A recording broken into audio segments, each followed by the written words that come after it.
Justice Above Self. This is the story of Algu and Jumman, two best buddies. They were great friends.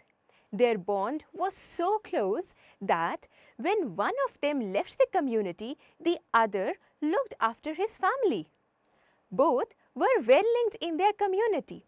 Jumman had an elderly aunt who owned some property. She gave Jumman her property so she could be with them and he could look after her.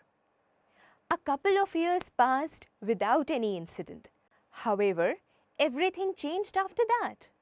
Jumman and his wife, they were so much fed up with the elderly lady. Jumman and his wife, they were very much unconcerned about her.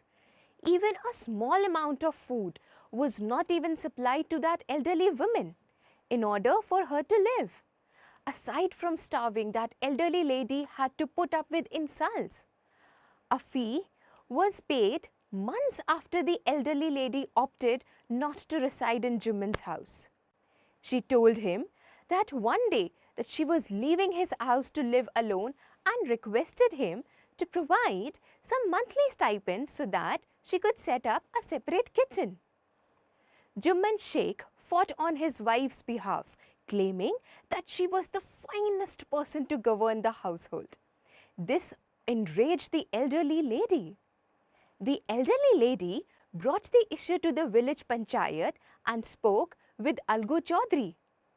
Algu Chaudhary was at a loss for words since Jumman Sheikh was the best buddy. He couldn't stand up to his friend.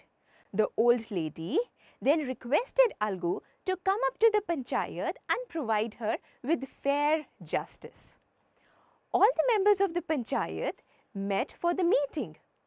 After discussing with others, Algu was determined that Jumman must pay his aunt, that old lady, some monthly stipend or else the property would be returned back to her. Algu's decision infuriated and insulted his friend.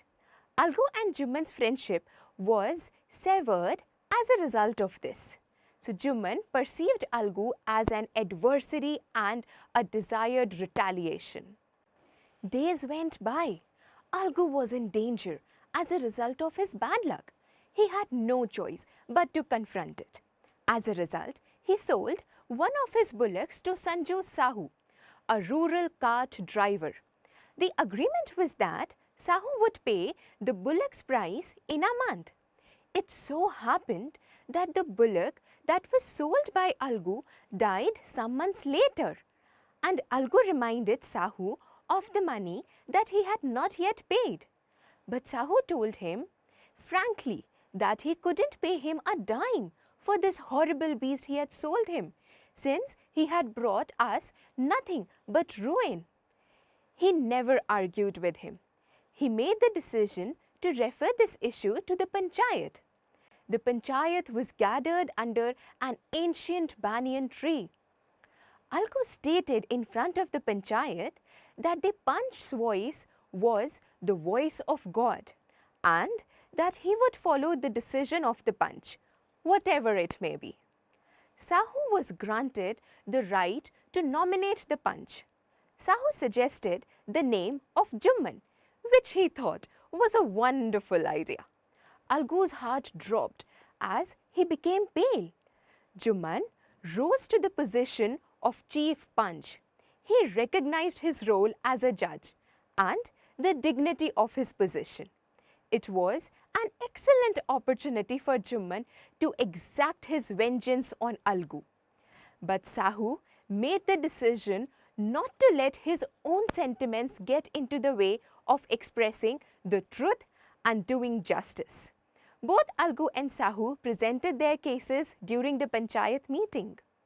After hearing their claims, Jumman declared that Sahu should pay Algu the price of the bullock, since it had not suffered from any handicap or sickness when Sahu purchased it.